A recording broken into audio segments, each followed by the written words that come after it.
nos vamos en nuestro... bienvenidos a nuestro quinto capítulo de los recuerdos vintage del Rincón Albacetista. Hoy nos vamos al 18 de julio, al 18 de junio, perdón, al 18 de junio de 2010.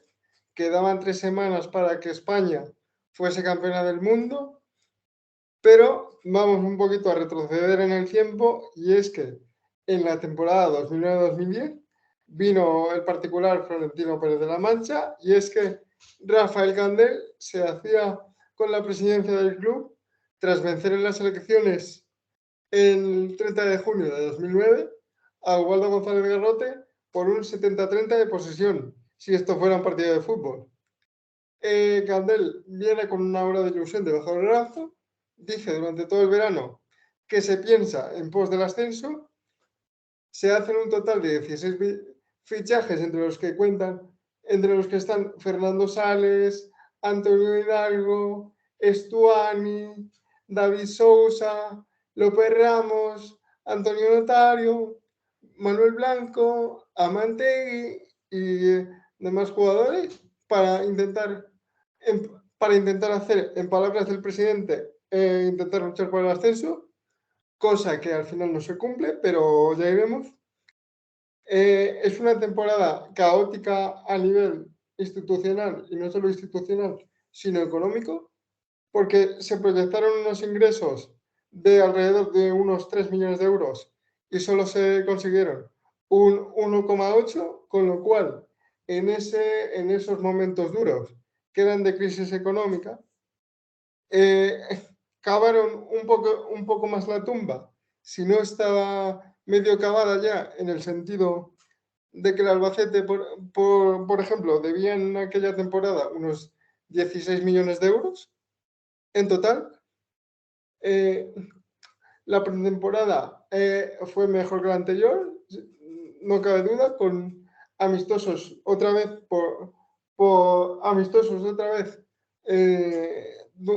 toda la provincia, debido al acuerdo que el club tenía con la Diputación, y a cambio de unos 300.000 euros. El club disputaba amistosos contra los Atlético Tarazona, La Roda, Almansa, etcétera. Para iniciar sus pretemporadas, se inicia la temporada perdiendo 4-0 con el Rayo Vallecano. En la jornada segunda se gana al Real Unión de Irún con gol de Antonio Hidalgo en la segunda parte, tras un mal juego del equipo en la primera, y ya oírse los primeros pitos. Esos primeros pitos en la segunda jornada de liga hicieron que vinieran 3 fichajes de relumbrón, como son Antonio Hidalgo, Salva Ballesta, y otro menos de relumbrón, pero que también llevaba sonando varias temporadas, como Roberto Batres. Roberto Batres, que solo jugó 16 minutos en la jornada 13 ante la Real Sociedad, pero que eso hizo que el madrileño quisiera vestir la camiseta blanquilla, algo que ya se intentó tanto en la temporada 2006-2007 como en la temporada 2007-2008, como en la 2008-2009. Finalmente llegó en la 2009-2010 y fue un fiasco. Fue un fiasco con espantada Grecia incluida, pero eso, si queréis, lo podemos contar en otro capítulo.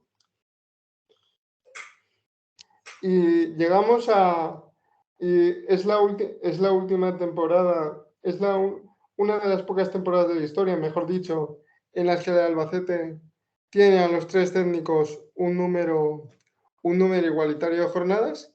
¿Y qué pasó en el partido anterior, antes del Cartagena-Albacete, que os voy a contar? Pues que el Albacete, en una tarde-noche tormentosa de las que hacen época, venció 3-0 al Girona, con goles de Antonio Hidalgo por partida doble y de Fernando Sales en el 83, que, por cierto, en el segundo gol de Antonio Hidalgo, Francisco Javier Tarantino le hace una mamada en plan celebración de coña, por supuesto, a Antonio Hidalgo. Y es que es que no era para menos, porque el tercer técnico de aquella temporada, David Vidal, también empezaba a estar ya con el agua al cuello, ya que los jugadores se le empezaban a subir a las barbas y todo el carisma del gallego de Cádiz no era suficiente para sacar al equipo de la zona de descenso. Ya hubo, en jornadas anteriores, ya hubo varios conatos de rebelión o de rebelión silenciosa o de, como se conoce popularmente, de cama, porque en el 5-1 contra el Hércules, si alguien ve ese partido, pueden observarse caídas extrañas en momentos puntuales y por la sombra planeada que Enrique Ortiz, el presidente del Hércules en aquella temporada y que todavía sigue siendo presidente del Hércules, por cierto, Enrique Ortiz, vete ya, planeaba la sombra de que había contactado con varios jugadores del vestuario albacetista y se habían dejado perder básicamente en ese 5-1. Algo sobre lo que Candel quiso tomar medidas con la plantilla, los jugadores negaron que aquello se hubiese producido y como lo negaron, yo simplemente lo comento, pero no tengo pruebas ni para afirmar una cosa en un sentido ni en otro, solo que el rumor está ahí y si hay de rumor es que conociendo a algunos personajes que estaban en esa plantilla, me lo creo, pero a pis juntillas. Vamos ya con el partido, pero enfrente teníamos a nuestros hermanos y amigos del Cartagena. ¿Y qué pasó con el Cartagena?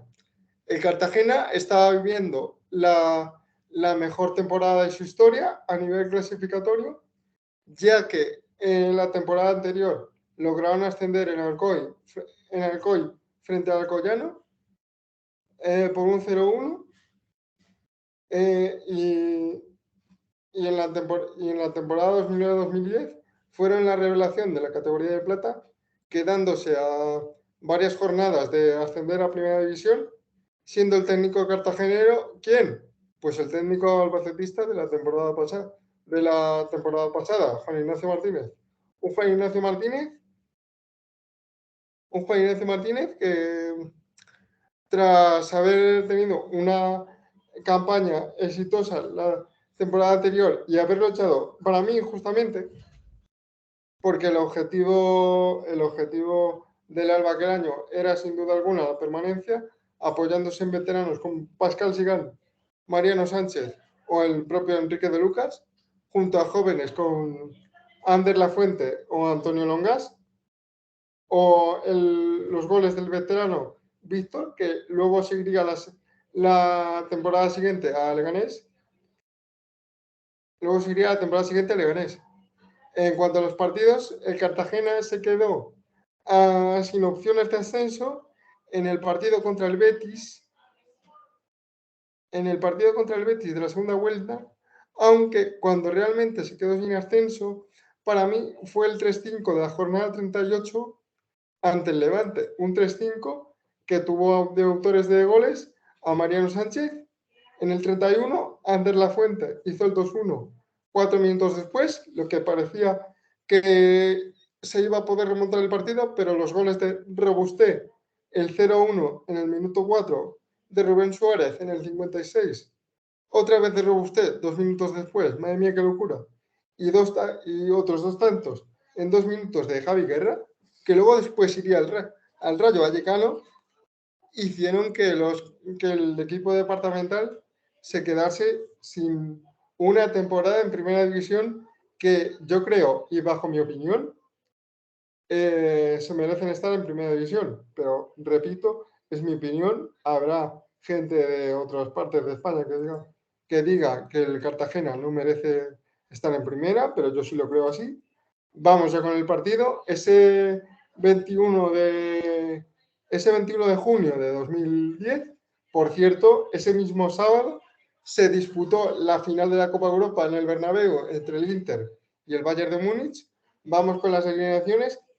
Castilla en portería, Expósito, Pablo Ruiz, Chus Herrero y Signorino de defensas, de Lucas y Lungas por las bandas, Falcón y Ander Lafuente por dentro, y arriba Mariano Sánchez y Víctor. Por parte del albacetista, Cabrera en portería, Blanco, Tarantino, Quique Tortosa y Alberto Aguilar de centrales. En el medio, Sousa y Fernando Sales por las bandas. Por el centro, Berza y Antonio Hidalgo.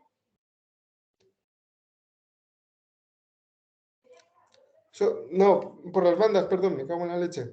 Sousa y Antonio López. Por el centro, Fernando Sales y Antonio Hidalgo. Y arriba, el matador Estuani. ¿Cómo empezó el partido? Pues tímidos acercamientos del Cartagena hasta que en el minuto 24 Fernando Sales culminaba una contra del conjunto manchego sacada desde Cabrero. Todavía se celebraba el gol del sevillano cuando Antonio Hidalgo se aprovechó de un balón muerto en el minuto siguiente. Estuani consiguió el 0-3 a la media hora de juego con un cabezazo, para mí, yo diría, demasiado blandito, que el meta Castilla atrapó, pero con la mala fortuna de que se metió con el balón dentro, y Antonio López en el 42 culmina un contragolpe a pase del propio Fernando Sales.